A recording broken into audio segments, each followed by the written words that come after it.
if you don't want to be on the left-hand side of God, listen, that's one thing you must notice in order to be on the right hand. The first thing you must notice, you got to notice number one, the works.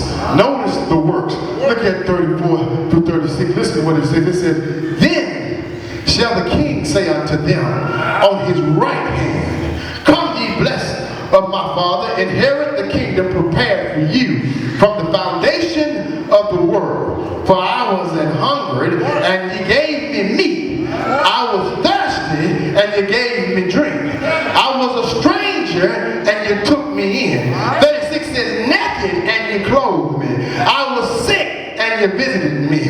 I was in prison, and you came unto me.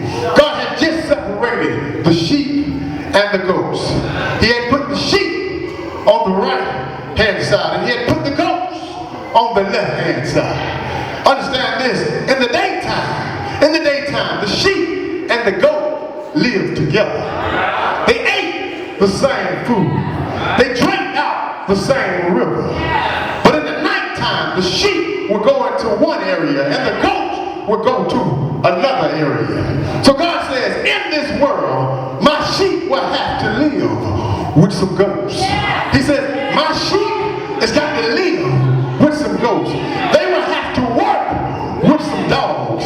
He said, they will have to go to church with some snakes. He said, my sheep, you're going to have to mingle in with some of these roguish, raggedy people. You're going to have to mingle with them. He said, but look what he said. He said, don't you kill the goats. He said, don't you hate on the dogs. He said, don't you mistreat the snakes. He said, but love the goats. He said, forgive the dogs. He said, bless the snakes. He said, when you do these things, you have an inheritance. Or I got something for you when you do these things. He said, you feed me when I was hungry. You clothed me when I was naked.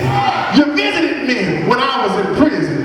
These are the work of your Father, and when you do his work, I will reward you.